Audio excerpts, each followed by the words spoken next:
A deadly pandemic brings the nation and the world to its knees. The novel coronavirus, later termed COVID-19, would headline our sentences and dictate the way we lived our lives. A suspicious illness with initial symptoms of cough, fever, and shortness of breath. Once considered a COVID-related pneumonia in Wuhan, China, only a few dozen cases at the time. Then Thailand, and Japan, and soon the United States. Atlanta-based Centers for Disease Control begins COVID screenings at 3 U.S. airports, where flights from Wuhan were the most populated. Later in January, the CDC confirmed its first case in Washington state, then established a team to investigate. In February, the United States declares a public health emergency after the World Health Organization announces the same globally. In March, the Georgia Department of Public Health reports that a Bartow County resident is Georgia's first COVID-19 related death. Mid-March saw a major shift as the governor closes K-12 and post-secondary schools and issues his first shelter-in-place order. Mayor Keisha Lance Bottoms issues a telework protocol for city employees and would soon close City Hall to essential and non-essential employees, turning a bustling City Hall into this, a quiet, nearly empty building.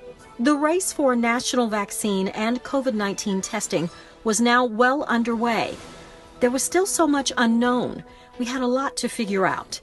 Atlanta Mayor Keisha Lance Bottoms establishes a pandemic coordination team to outline the city's strategic plan. 5, 6, 7, 8. We will begin. I call the meeting to order.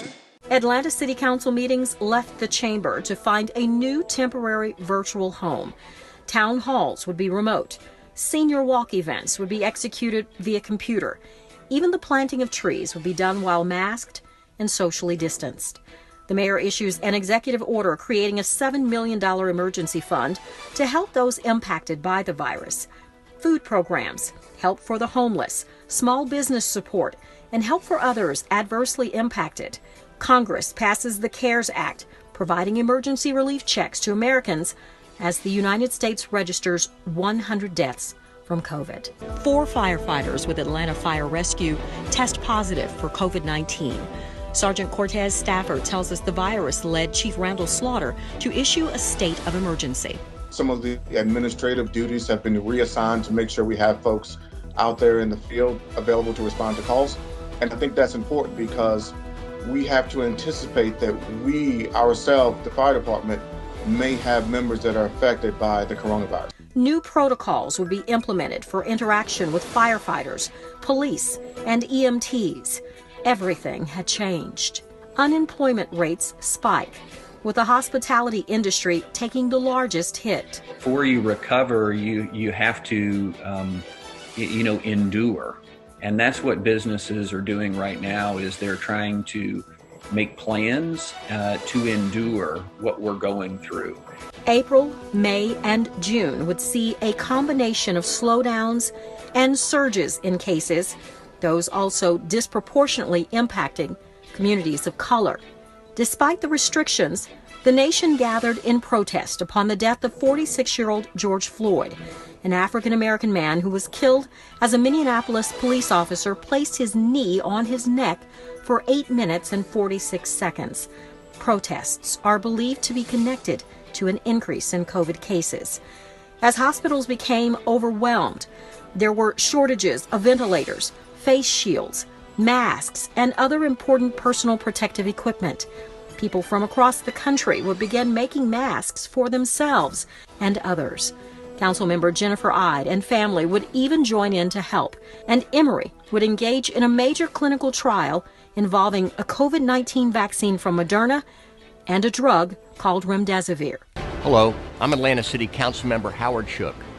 Did you know the United States has been counting its population since 1790? The 2020 census enacts COVID-19 protocols and extends its deadline. New protocols are established for pregnant women. Dr. Anthony Fauci warns that new COVID cases could hit 100,000 per day. July saw scientists confirming that airborne particles played a role in the virus's transmission, prompting the World Health Organization to acknowledge it publicly. Florida becomes the epicenter of the virus. Civil rights icons John Lewis and C.T. Vivian pass away. And our own Atlanta Mayor Keisha Lance Bottoms, her husband, and 2 family members test positive for COVID-19. Atlanta City Council members would continue in their mission to help those in need by providing community food drives and drive-up grocery events. In August, the FDA issues emergency use authorization for convalescent plasma, and COVID becomes the 3rd leading cause of death. We have surge planning, we have COVID planning, been looked at great. We worked at partnering with our departments of public health, the National Guard, state and local officials, all to be prepared for the demand that may be seen in the community. September, October, and November saw fears of the upcoming flu season and a possible twindemic, where the flu and COVID would collide. The CDC finds a connection between COVID cases and those who dined out at restaurants. President Trump, along with First Lady Melania and their son, test positive for COVID-19. And Georgia citizens cast ballots in the presidential election during a pandemic. Joe Biden is elected president, Kamala Harris vice president. Council members Andrea Boone, actor T.I., and the mayor help families during a drive-through turkey giveaway. Christmas takes on a whole new meaning and hope as the first batches of Pfizer's COVID-19 vaccine roll out in Georgia, focused on frontline healthcare workers and residents of long-term care facilities. Medical experts asked that holiday travel be limited, but many COVID-fatigued took to the highways and skies anyway. December would become the deadliest month of the pandemic in the U.S., with more than 65,000 dead. COVID-19 now the leading cause of death in the United States. With more vaccines on the way, medical experts hope all Americans who want the shot will have access to it by June of 2021.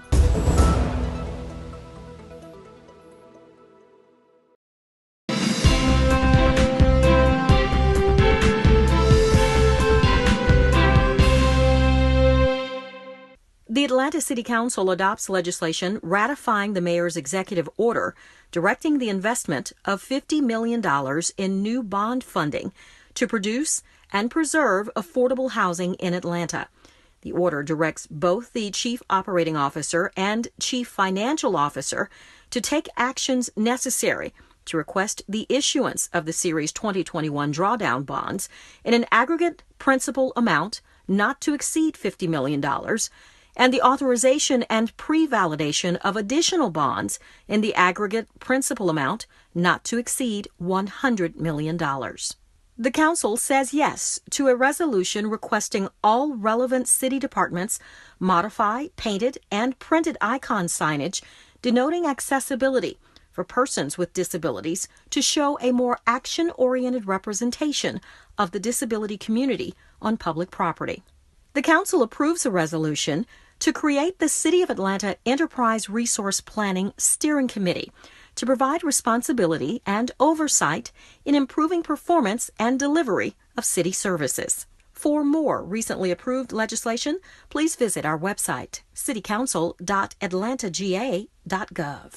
This has been your Atlanta City Council Legislative Minute.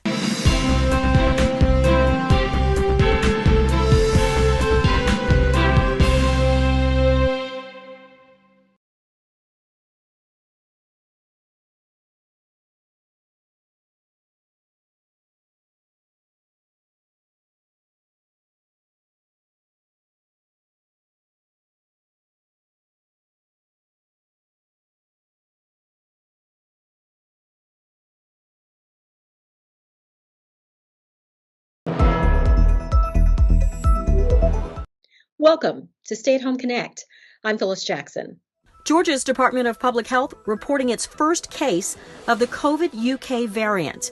The patient is said to be an 18-year-old man with no history of travel. He is currently in isolation at home. Although this mutation is more contagious, medical experts say they can't confirm that this strain is more severe or that it will lead to an increase in deaths. The UK variant has been discovered in New York, Colorado, and California. There is some indication that a new extremely contagious COVID-19 variant out of South Africa could be resistant to the new vaccines. Researchers are concerned that this mutation may actually disable the vaccine's effectiveness, but are investigating its impact. Georgia elects Reverend Raphael Warnock in the Senate runoff against Kelly Loeffler. The senior pastor of Ebenezer Baptist Church, Warnock makes history as the first black senator to be elected from the state of Georgia. He is also the 11th black senator ever elected to the U.S. Senate. Jon Ossoff defeats David Perdue to become the youngest senator in 40 years. Warnock and Ossoff's wins give Democrats control of the Senate, which is now evenly split between them and the Republicans. Any ties would be decided by Vice President-elect Kamala Harris. The surge of COVID-19 in Georgia is impacting every aspect of the medical community. Northside Hospital officials tell me that their convalescent plasma supply is depleted. Since launching the convalescent plasma program, Atlanta Blood Services has collected more than 1,700 units of plasma from 563 donors. Now there's a waiting list. I caught up with Carrie Cox, Executive Director of Atlanta Blood Services. So many people are meeting the needs in whatever way they can. So for people who may be considering donating plasma, this very awesome plasma. Amir Faroqi. I'm the 2021 calendar year chair of the City Council Zoning Committee, and I wish everyone a now belated Happy New Year and Happy Monday. Wanted to welcome everyone who's signing on to participate in this remote meeting. I know I am joined by a quorum of Zoning Committee members, Council Member Carla Smith, Peter Winslow, Howard Shook, I believe, and Andre Dickens. If any other council members are on the call, please speak up. Andrea Boone. Welcome and thank you, Councilmember Boone. We will go ahead and move forward. I believe we're missing one member, but we have a quorum, and our meeting today will be, as they usually are, fairly short, though we have a few housekeeping items to attend to. Before we get going, I will ask Corinne, our legislative staff member, to please read the remote meeting statement.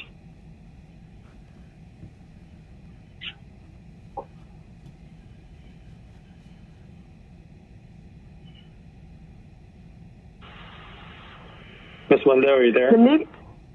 Yeah. I'm sorry, I was muted. Councilmember, I'll begin again. Good morning. Today's zoning committee meeting will be conducted remotely as advertised and in accordance with the Georgia Code Section 50-14-1. The meeting was conducted in conformance with Robert Rules of Order and the Rule of Council as authorized by the City Code. The public may access the meeting conference bridge toll-free by dialing 877-579-6743 and entering conference ID number 831-599-1256. This information was also provided on the Friday, January 8, 2021 public meeting notice. The public may also view the meeting on Channel 26, the Council's homepage at citycouncil.atlanta.ga.gov, Facebook and Twitter pages at ATL Council, and the Council's YouTube channel. Today's meeting agenda was also published and made available on Friday, January 8th, via the city's website at atlantacity.ga.iqm2.com. In addition, the public was able to submit comments unrelated to zoning items that have or will go before the Zoning Review Board via voicemail at 404-330-6035 yesterday between the hours of 4 p.m. and 7 p.m. These comments will be played during the public comment portion of this meeting. All persons present on the remote council meeting conference bridge are requested to mute your phones and speakers. Meeting participants wishing to speak must be acknowledged by the committee chair. Thank you all in advance for your cooperation. Thank you, Ms. Lindo. We will now turn to our only voting item of the day. We have a light voting agenda, and that is to adopt the meeting agenda. So I believe Councilmember Boone is voice voting today, so I will maybe give her the honor of making a motion if she so chooses, so that she doesn't have to be called out for a vote later. That would be great. I move approval. Great. I will second. Oh, go ahead. Go ahead, Ms. Winslow. Yeah, because I'll be voice voting as well, Mr. Great. Chair. Okay, thank you. Dickens is voice voting also. They're having technical difficulties, it seems. So we have that's great. Thank you, Councilmember Dickens. We have a motion from Councilmember Boone and a second from Councilmember Winslow. Please open the vote. Vote is open. And Councilmember Dickens, you want to go ahead and voice your vote? Yay. Yeah, Shook also votes aye. I'm having trouble getting in. One moment.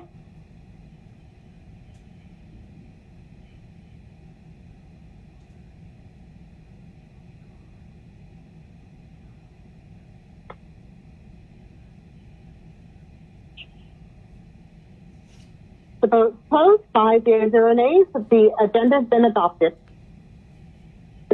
Thank you, Ms. Lindo. Our next item is approval of the minutes. So we don't have any minutes to approve this meeting because the last meeting was held in committee of the whole.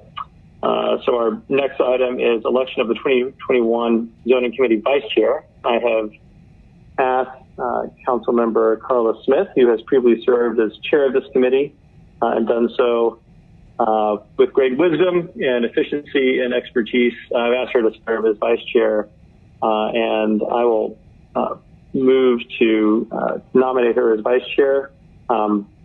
Is anyone else interested in this? Thank you. Councilmember Shook has seconded. Please open the vote. Mr. Chair, this will be a voice vote item. Great.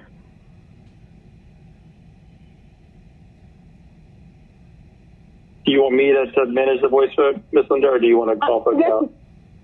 Yes, Madam Chair. Sorry, Mr. Chair, you can just say a voice vote and ask for a quorum of members to say A or nay. Okay. All those in favor, please say aye. Aye. Aye. Any opposed? Nay. Great. The motion carries unanimously. Councilmember Smith, thank you for volunteering and agreeing to continue to serve in a leadership role in this committee. I know that we would be far worse off if you were not on this committee. So thank you for your willingness to step up again. Thank you. Okay. Our next item is the. Did I interrupt someone? Mr. Chair, I just want to note that for the adoption agenda, there were 6 members. We have council member overseer absent. I believe I said there were 5. So that was a vote of 6 yays. Thank you. Great. So for the public's clarity, myself, I'm joined by council members Smith, Boone, Winslow, Shook, and Dickens on this call, and that's who is voting in this meeting. Our next item are the 2021 Zoning Committee goals and objectives.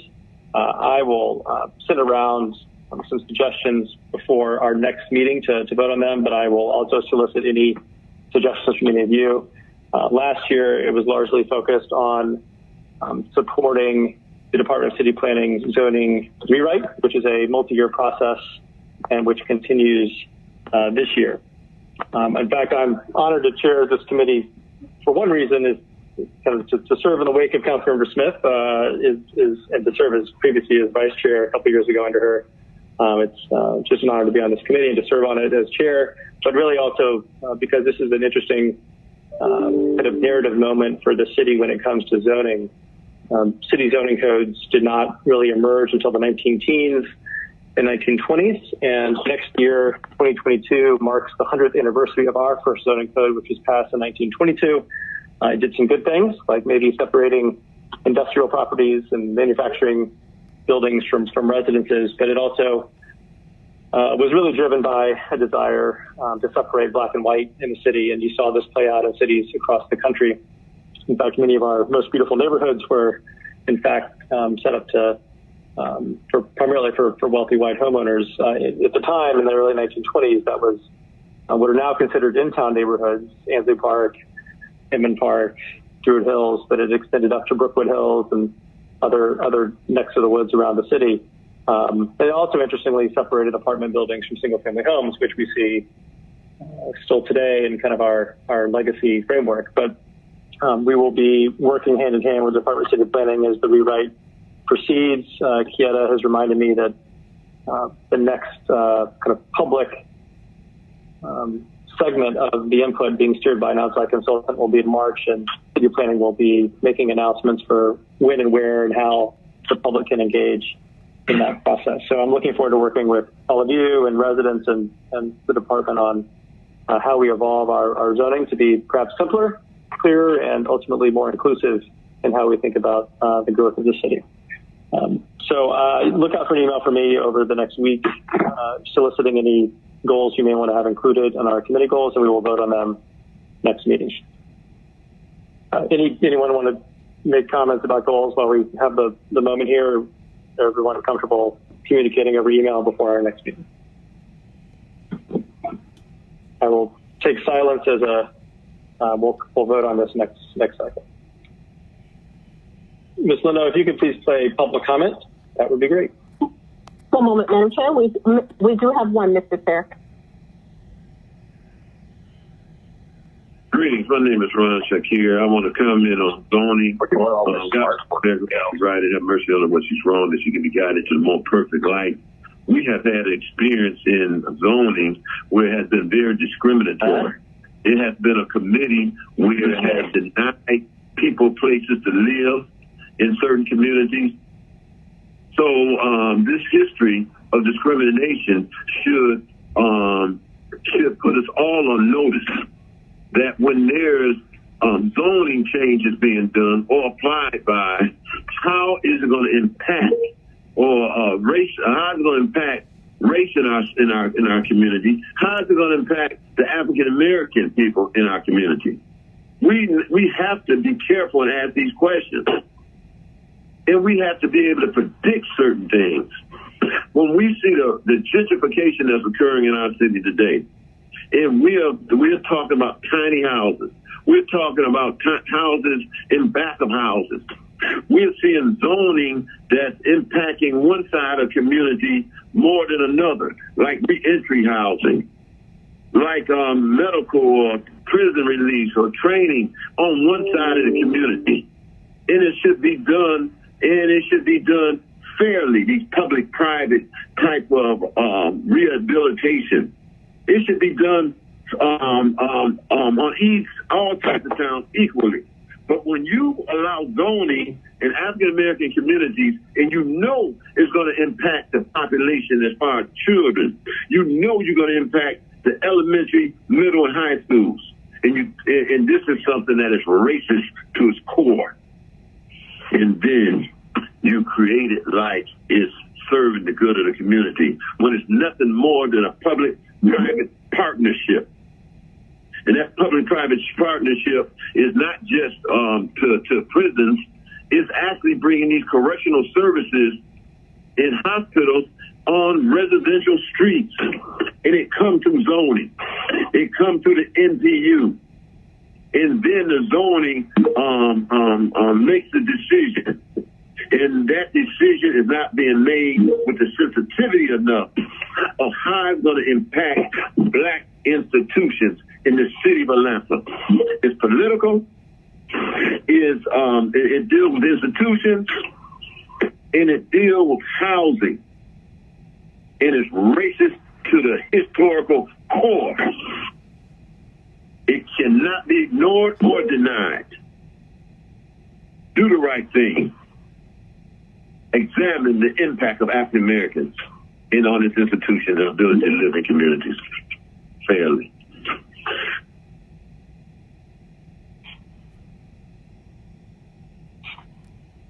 That concludes our public comments. Before we move on to ordinance of first reading, of which we have 5, I do want to note to the committee members that we have 2 vacancies that need to be filled, one on the Zoning Review Board, one on the Board of Zoning Adjustment. The ZRB post is a position that needs to be appointed by from districts council members 7, 8, and post 2 at large. So Councilmember Shook, if you want to help steer that forward or solicit input from Councilmember Matsugite and Westmoreland. And then the BZA has a vacancy and that member needs to be appointed by districts 9, 10, 11, 12, and post 3 at large. So, Councilmember Thune, I know also Councilmember Overstreet, who's not here today, but y'all maybe want to nominate someone to fill that vacancy. That would be great in the coming month. All right. So we'll turn now to ordinance of first reading, and I will turn it over to Kieta Holmes from the zoning department. Certainly. Good morning. Item number 1, 21-00033 is Z2079, ordinance by zoning committee to rezone from Martin Luther King Jr. Historic District, Subarea 3, to Martin Luther King Jr. Historic District, Subarea 4 for 355 Auburn Avenue, 21, 25, 33, and 35 Hilliard Street Northeast, and 18 William Borders Holmes Drive Northeast. Item number 2, 21-0034, Z2083, an ordinance by zoning committee to rezone from single-family residential to planned development housing for property located at 1 Emma Lane Northeast. Item number 3, 21-0035, Z2084, an ordinance by zoning committee to rezone from single-family residential to residential general sector 2 for property located at 480 South Evelyn Place rear.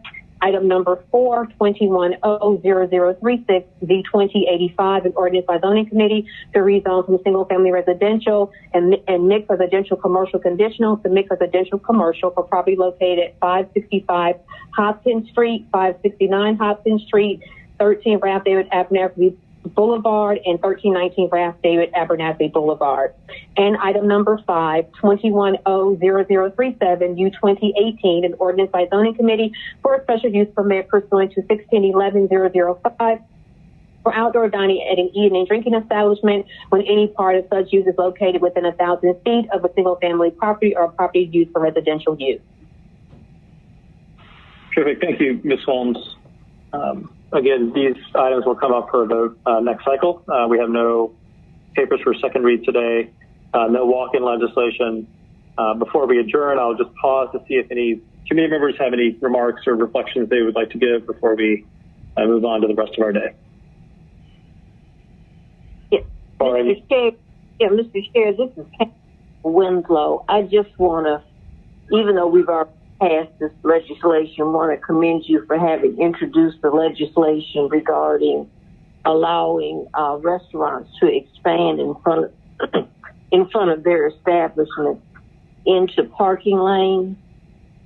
Several restaurants in District 4 were very happy about that and wanted me to get the word back and thank you for that. Well, thank you, Ms. Winslow. That's terrific to hear. I'm glad that restaurants across the city are starting to make use of this space in trying times. And the Department of Transportation also deserves credit for their flexibility in seeing how this space can be used to help these small businesses stay afloat. So I'm also hoping that one of the benefits is that it makes our street life a little more vibrant where these pop up. So that's great to hear, and hopefully we'll see more of them pop up as the weather turns warmer in a couple months. Barring no other comments, I move to adjourn, and I don't think we need a second, but if someone wants a second, terrific. Second.